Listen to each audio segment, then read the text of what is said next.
60 이후 가장 두려운 순간은 아픈 것이 아닙니다.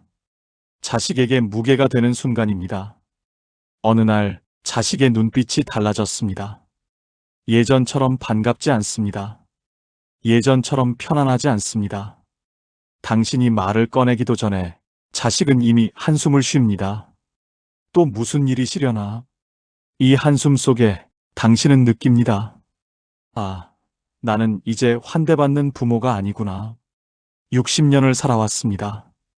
그중 절반 이상을 당신은 자식을 위해 살았습니다. 밤새워 간호했고, 등록금 마련하려 뼈 빠지게 일했고, 당신의 꿈은 뒤로 미루고 자식의 미래를 앞세웠습니다. 그런데 지금 왜 이렇게 관계가 서먹해졌을까요? 왜 자식은 당신과의 만남을 의무처럼 여길까요? 문제는 사랑이 부족해서가 아닙니다. 태도가 달라졌기 때문입니다. 나이를 먹는다고 모두가 어른이 되는 건 아닙니다. 어떤 이는 60이 넘어도 여전히 배우고 성장하고 세상과 소통합니다. 하지만 어떤 이는 세상을 닫아버립니다. 새로운 것을 거부하고 과거에 머물고 자식만을 세상 전부로 여깁니다. 노년의 품격은 당신이 얼마나 젊게 사느냐가 아닙니다. 당신이 삶을 대하는 태도입니다. 오늘 이 이야기는 당신을 비난하기 위한 것이 아닙니다. 당신을 자유롭게 하기 위한 것입니다. 자식에게 환대받는 부모, 존경받는 어른으로 다시 서기 위한 4가지 태도에 대한 이야기입니다. 준비되셨습니까? 구독과 좋아요도 함께 해주세요. 그럼 시작하겠습니다. 사랑한다는 이유로 우리는 때때로 경계를 무너뜨립니다. 내가 네 엄마인데 이 정도는 알아야지. 내가 네 아버지인데 이 정도는 말할 수 있지.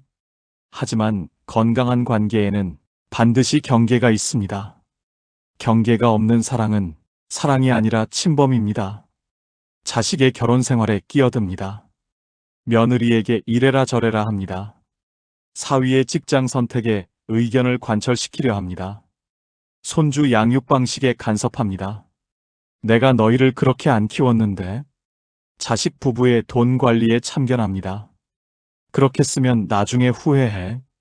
자식의 모든 일정을 알고 싶어 합니다. 주말에 뭐 해? 어디 가? 누구 만나? 자식이 말하지 않으면 서운해합니다. 나한테 숨기는 게 있구나. 68세 이 여사의 이야기입니다. 아들이 결혼했습니다. 며느리는 착했습니다. 하지만 이 여사는 며느리의 모든 것이 마음에 안 들었습니다. 왜 이렇게 늦게 일어나? 밥은 이렇게 하는 게 아니야. 집안일은 이렇게 해야지. 주말마다 아들 집에 갔습니다. 냉장고를 열어보고 화장실을 확인하고 청소 상태를 점검했습니다. 며느리는 참았습니다. 처음엔. 하지만 1년, 2년 계속되는 간섭. 어느 날 아들이 말했습니다. 엄마, 저희가 좀 숨 쉬고 싶어요. 엄마가 오시면 저희는 긴장돼요. 이 여사는 울었습니다. 내가 뭘 잘못했어? 다 너희 잘 되라고 한 말인데.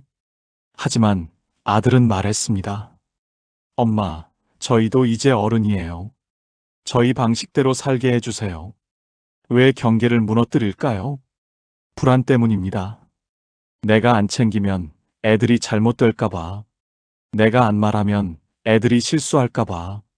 내가 안 보면 애들이 엉망으로 살까봐. 하지만 이 불안은 당신의 것입니다. 자식의 것이 아닙니다. 당신은 평생 자식을 책임졌습니다. 그게 당신의 역할이었습니다. 하지만 이제 자식은 어른입니다.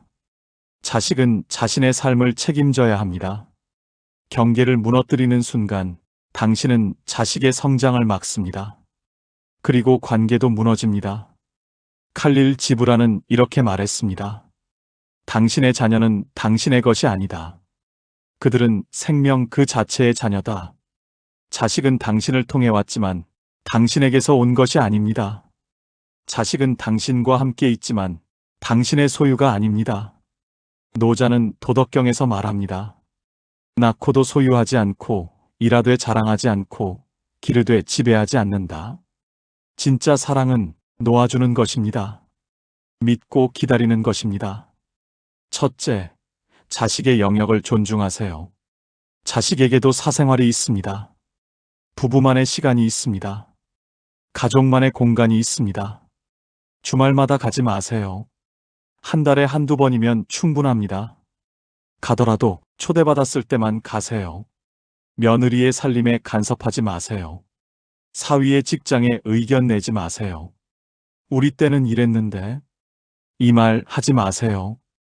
둘째, 조언은 요청받았을 때만 하세요. 자식이 물어보지 않았는데 먼저 가르치려 하지 마세요. 내가 살아본 사람인데, 내가 경험이 많은데 내 말 들으면 실수 안 해. 이 말이 자식을 숨막히게 합니다. 자식이 물어보면 그때 조언하세요. 그리고 조언한 후에는 선택은 자식에게 맡기세요. 셋째, 자식의 실수를 허용하세요. 자식도 실수할 권리가 있습니다. 넘어질 권리가 있습니다. 당신이 모든 것을 막아주면 자식은 성장하지 못합니다. 실수를 통해 배웁니다. 넘어져 봐야 일어서는 법을 압니다. 자식이 힘들어할 때 곁에 있어 주세요. 하지만 대신 해결해 주려 하지 마세요. 힘들지? 엄마도 그랬어. 너는 잘 해낼 거야. 이 한마디면 충분합니다. 지난 한 달간 당신은 자식의 삶에 몇 번이나 개입했습니까? 자식이 원하지도 않았는데 조언했던 적이 몇 번입니까? 자식의 집에 갈 때 초대받고 갑니까? 아니면 그냥 갑니까? 며느리나 사위의 방식이 마음에 안 들 때 참습니까? 말합니까? 잠깐 멈추고 스스로에게 물어보세요. 나는 자식을 믿습니까? 아니면 통제하려 합니까? 평생 어른으로 살았습니다. 평생 가장으로 살았습니다. 그 권위를 이제 내려놓아야 합니다. 하지만 내려놓지 못합니다. 자식 앞에서 약한 모습 보이는 게 부끄럽습니다. 도움받는 게 자존심 상합니다. 실수 인정하는 게 창피합니다. 내가 살아온 세월이 얼만데? 내가 너희보다 경험이 많아. 내 말이 맞아. 두고 보면 알아. 자식의 조언은 듣지 않습니다. 너희가 뭘 알아? 의사의 권유도 무시합니다. 나는 괜찮아. 내 몸은 내가 알아. 변화를 거부합니다. 스마트폰 쓰는 법 배우기 싫습니다. 새로운 방식 받아들이기 싫습니다. 옛날 방식이 더 좋아. 74세 최 선생의 이야기입니다. 평생 가장으로 살았습니다. 집안의 모든 결정은 그가 했습니다. 은퇴 후에도 그 권위를 유지하려 했습니다. 아들이 말했습니다. 아버지, 이제 연세도 있으시니 운전은 그만하시는 게 어때요? 최 선생은 화를 냈습니다. 내가 운전 못할 것 같아? 나는 50년 넘게 사고 한 번 안 냈어. 하지만 사실 시력도 나빠졌고 반응 속도도 느려졌습니다. 어느 날 주차하다가 옆차를 긁었습니다. 아들이 다시 말했습니다. 아버지, 이제 정말 운전 그만하세요. 최 선생은 또 화를 냈습니다. 내 차인데 내가 운전하겠다는데. 내가 뭔데 간섭이야? 한 달 후 작은 접촉 사고가 났습니다. 다행히 큰 부상은 없었지만 최 선생은 그제야 인정했습니다. 내가 늙었구나. 하지만 그 인정은 분노와 함께 왔습니다. 내가 이렇게 쓸모없는 인간이 됐어. 권위를 놓지 못하는 이유는 두려움 때문입니다. 권위를 놓으면 나는 누구인가? 힘을 잃으면 사람들이 나를 무시하지 않을까? 약한 모습을 보이면 존경받지 못하지 않을까? 평생 강한 모습으로 살았습니다. 가족을 책임졌습니다. 결정을 내렸습니다. 그게 당신의 정체성이었습니다. 하지만 이제 그 정체성이 흔들립니다. 은퇴했고 건강도 예전 같지 않고 세상도 빠르게 변합니다. 권위를 붙잡는 것은 정체성을 지키려는 몸부림입니다. 하지만 그 몸부림이 관계를 더 멀어지게 합니다. 노자는 말합니다. 강한 것은 죽음에 속하고 부드러운 것은 생명에 속한다. 나무를 보세요. 단단한 나무는 바람에 부러집니다. 하지만 유연한 나무는 바람에 휘어졌다가 다시 일어섭니다. 진짜 강함은 완고함이 아닙니다. 진짜 강함은 유연함입니다. 소크라테스는 말했습니다. 무지를 아는 것이 진정한 지혜의 시작이다. 나는 모든 걸 안다고 생각하는 순간 성장이 멈춥니다. 나는 아직 모르는 게 많다고 인정하는 순간 배움이 시작됩니다. 첫째, 도움을 받을 때 감사하세요. 자식이 도와주려 할 때 거부하지 마세요. 나는 괜찮아. 내가 할 수 있어. 이 말 대신 고마워. 내가 도와주니까 마음이 편하다. 이렇게 말하세요. 도움을 받는 것은 약함이 아닙니다. 관계를 깊게 만드는 기회입니다. 둘째, 실수를 인정하세요. 당신도 인간입니다. 완벽할 수 없습니다. 아, 내가 잘못 생각했구나. 내 말이 맞았어. 미안해. 이 한마디가 자식과의 관계를 회복시킵니다. 셋째, 새로운 것을 배우는 태도를 가지세요. 스마트폰, 자식에게 물어보세요. 이거 어떻게 쓰는 거야? 가르쳐 줄래? 자식이 기뻐합니다. 아버지한테 제가 가르쳐 드릴 수 있다니. 이게 역전된 배움입니다. 이게 아름다운 관계입니다. 넷째, 체면보다 관계를 선택하세요. 내가 이렇게 해서 체면이 서겠어? 체면을 선택하면 관계를 잃습니다. 관계를 선택하면 진짜 존경을 얻습니다. 지난 1년간 당신은 자식에게 미안하다고 말한 적이 몇 번입니까? 자식이 당신을 도와주려 할 때 당신은 감사하게 받아들입니까? 아니면 거부합니까? 당신은 지금 권위를 붙잡고 있습니까? 아니면 품격을 만들고 있습니까? 권위는 힘으로 얻는 것이고 품격은 태도로 만드는 것입니다. 내가 너를 키웠잖아. 이 말이 입에서 자주 나옵니까? 내가 너 대학까지 보냈어. 내가 너 때문에 얼마나 고생했는데. 내가 나를 위해 산 적이 있었니? 자식을 키운 것 분명 희생이었습니다. 밤잠 설치고 돈 모으고 당신의 꿈을 미루고. 하지만 그 희생을 빚으로 만드는 순간 관계가 무너집니다. 내가 이만큼 했으니 너도 이만큼 해야 해. 이건 사랑이 아닙니다. 거래입니다. 69세 김 여사의 이야기입니다. 3남매를 키웠습니다. 혼자서. 남편은 일찍 돌아가셨고 김 여사는 새벽부터 밤까지 일했습니다. 셋 다 대학 보냈습니다. 빚을 내서라도. 애들 교육은 포기할 수 없어. 아이들은 잘 자랐습니다. 좋은 직장 다니고 결혼도 했습니다. 하지만 김 여사는 매번 이 말을 했습니다. 내가 너희를 얼마나 고생해서 키웠는데. 명절 때마다 엄마가 너희한테 뭘 바라겠니? 그냥 자주 좀 와라. 하지만 그 말 뒤에는 무거운 기대가 숨어 있었습니다. 큰아들이 한 달에 50만 원씩 보냈습니다. 김 여사는 받으면서도 불평했습니다. 이것밖에 안 돼? 형수는 친정 부모한테 100만 원씩 준다던데. 작은 딸은 주말마다 왔습니다. 하지만 김 여사는 불만이었습니다.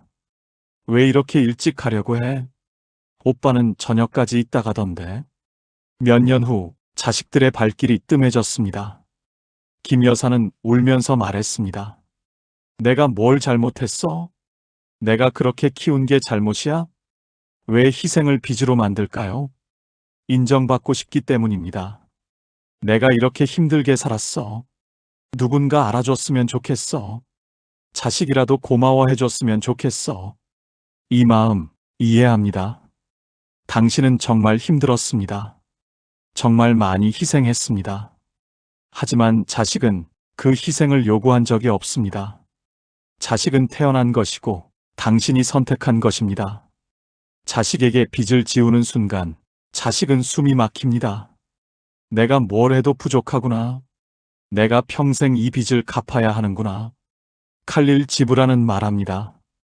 당신은 활이고 자식은 당신에게서 쏘아진 화살이다. 화살은 활을 떠나야 합니다. 목표를 향해 날아가야 합니다. 활이 화살을 붙잡으면 화살은 날아갈 수 없습니다. 노자는 말합니다. 낳고도 소유하지 않고 기르되 지배하지 않는다. 진짜 사랑은 조건이 없습니다. 내가 이만큼 했으니 너도 이만큼 해. 이건 사랑이 아닙니다. 진짜 사랑은 내가 너를 사랑하는 건 너의 존재 자체 때문이야. 첫째, 과거를 무기로 쓰지 마세요. 내가 너를 키웠잖아. 이 말 대신 내가 태어나줘서 고마워. 내가 내 인생의 기쁨이야. 이렇게 말하세요. 둘째, 자식의 상황을 이해하세요. 자식에게도 삶이 있습니다. 직장, 가정, 스트레스. 왜 자주 안 와? 이 말 대신 바쁘지? 내일 잘하고 있어? 건강 챙겨. 이렇게 말하세요. 셋째, 감사를 권리로 바꾸지 마세요. 자식이 도와주면 당연한 거야가 아니라 정말 고마워라고 말하세요. 자식이 시간을 내주면 이것밖에 안 돼? 가 아니라 와줘서 고마워라고 말하세요. 넷째, 자식의 부양을 기대가 아닌 축복으로 받으세요. 자식이 당신을 돌보는 것, 의무가 아닙니다. 선택입니다. 그 선택을 존중하세요. 그 선택에 감사하세요. 지난 한 달간 내가 너를 키웠는데 라는 말을 몇 번이나 했습니까? 자식이 당신을 도울 때 당신은 당연하다고 느낍니까? 고맙다고 느낍니까? 당신은 지금 자식에게 빚을 지우고 있습니까? 아니면 은혜를 나누고 있습니까? 은퇴한 날 당신은 명함을 잃었습니다. 그리고 그 명함과 함께 사람들도 사라졌습니다. 과장님, 식사 한번 하시죠. 부장님, 조언 좀 부탁드립니다. 이런 전화가 오지 않습니다. 처음엔 섭섭했습니다. 나를 그렇게 이용만 한 거야? 하지만 이게 현실입니다. 직장은 역할의 공간입니다. 역할이 사라지면 관계도 희미해집니다. 그렇다면 이제 새로운 관계를 만들어야 합니다. 하지만 하지 않습니다. 이 나이에 무슨 친구를 새로 사귀어? 경로당은 시끄럽고 수준이 안 맞아.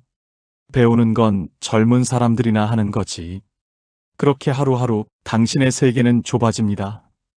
아침에 눈 뜨면 텔레비전, 점심 먹고 나면 또 텔레비전, 저녁엔 자식 전화를 기다립니다. 자식만이 당신의 세계 전부가 됩니다. 70세 박 선생의 이야기입니다. 35년 동안 회사를 다녔습니다. 과장, 부장, 임원까지 올라갔습니다. 은퇴한 날 송별회에서 눈물을 흘렸습니다. 그동안 고마웠습니다. 앞으로도 연락하며 지냅시다. 하지만 6개월 후 아무도 전화하지 않았습니다. 박 선생은 매일 집에만 있었습니다. 할 일이 없었습니다. 만날 사람이 없었습니다. 그래서 자식에게 전화했습니다. 하루에 서너 번씩. 얘야, 뭐해? 점심 먹었니? 오늘 날씨가 좋네. 나와서 같이 걷자. 처음엔 아들이 받았습니다. 네, 아버지. 점심 잘 먹었어요.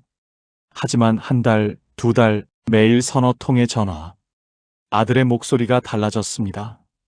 피곤해졌습니다. 아버지, 저 회의 중이에요. 나중에 전화 드릴게요. 박 선생은 서운했습니다. 나를 이렇게 귀찮아하나. 하지만 생각해 보세요. 아들에게도 삶이 있습니다.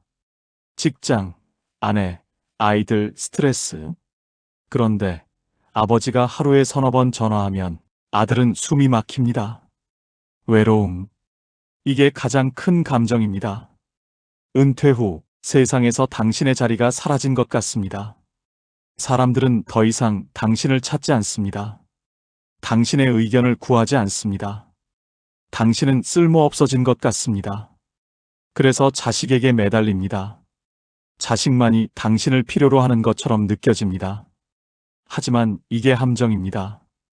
자식에게 모든 걸 의지하는 순간 당신은 더 외로워집니다. 자식은 무게를 느끼고 당신은 거부당했다고 느낍니다. 악순환입니다. 융은 이렇게 말했습니다. 인생의 오후는 인생의 아침과 같은 의미를 가질 수 없다. 60세 이후는 젊었을 때와는 다른 삶의 방식이 필요합니다. 젊었을 때는 역할로 살았습니다. 직장인, 부모, 배우자. 하지만 이제는 당신 자신으로 살아야 합니다. 아리스토텔레스는 말했습니다. 인간은 사회적 동물이다. 우리는 관계 속에서 살아갑니다. 대화 속에서 살아갑니다.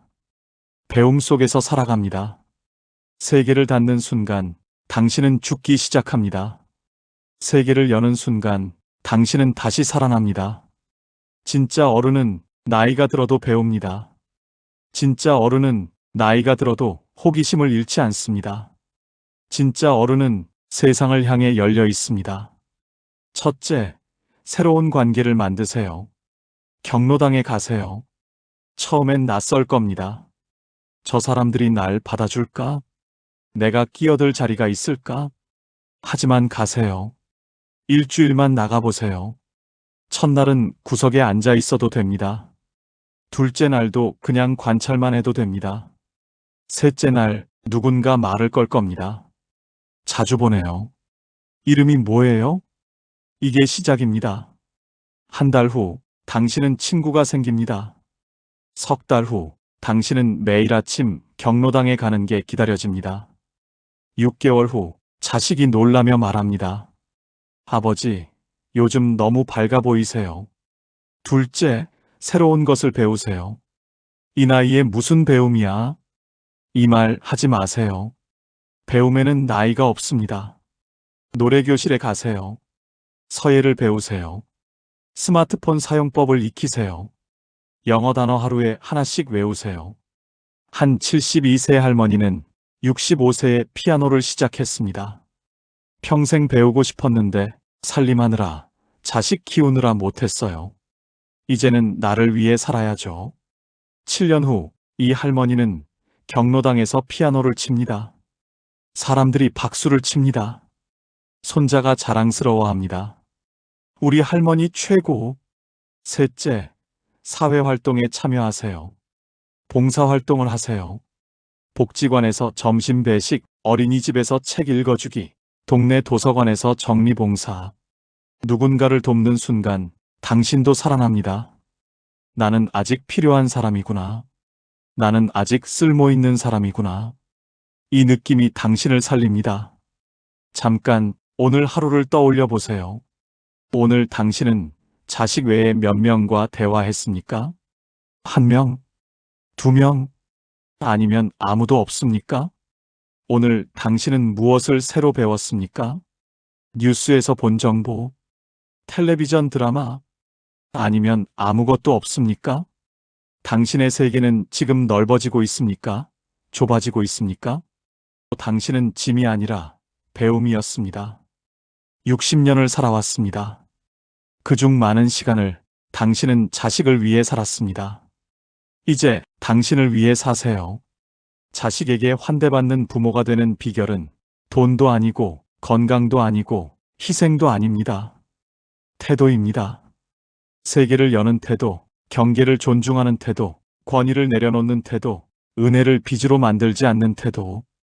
이 네 가지 태도가 갖춰질 때 자식은 당신을 다시 봅니다. 부담이 아니라 존경할 수 있는 어른으로. 노년의 품격은 나이가 만드는 게 아닙니다. 태도가 만듭니다. 당신은 여전히 배울 수 있습니다. 당신은 여전히 성장할 수 있습니다. 당신은 여전히 사랑받을 수 있습니다. 오늘부터 시작하세요. 내일 아침 경로당 전화번호를 알아보세요. 이번 주 한번 나가보세요. 다음 주 새로운 것을 하나 배우세요. 자식에게 전화할 때 요구가 아니라 축복을 나누세요. 얘야, 바쁘지? 그냥 내 목소리 듣고 싶어서 전화했어. 사랑해. 자식이 도와줄 때 당연하게 받지 말고 감사하세요. 정말 고마워. 내가 있어서 엄마는 든든해. 실수했을 때 변명하지 말고 인정하세요. 내가 잘못 생각했구나.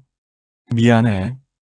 이 작은 변화들이 10년 후 당신과 자식의 관계를 완전히 바꿉니다. 당신은 짐이 아닙니다. 당신은 자식이 평생 배울 삶의 교과서입니다. 어떻게 늙어가는지, 어떻게 관계를 지키는지, 어떻게 품격을 유지하는지 자식은 당신을 보며 배웁니다. 60년을 살아온 당신에게는 아직 30년이 남았습니다. 그 30년을 어떻게 살 것입니까? 자식에게 기대며 살 것입니까? 아니면 자식이 자랑스러워하는 어른으로 살 것입니까? 선택은 당신의 것입니다. 오늘부터 당신의 품격을 만드세요. 이 이야기가 당신의 마음에 닿았다면 구독 버튼을 눌러주세요. 댓글로 당신의 이야기를 들려주세요. 저는 오늘부터 이렇게 변하겠습니다. 그 선언이 당신을 바꿉니다. 좋아요를 눌러 더 많은 시니어들에게 이 메시지를 전해주세요. 우리는 함께 성장합니다. 우리는 함께 품격을 만듭니다. 다음 영상에서 만나겠습니다. 별책룸이었습니다.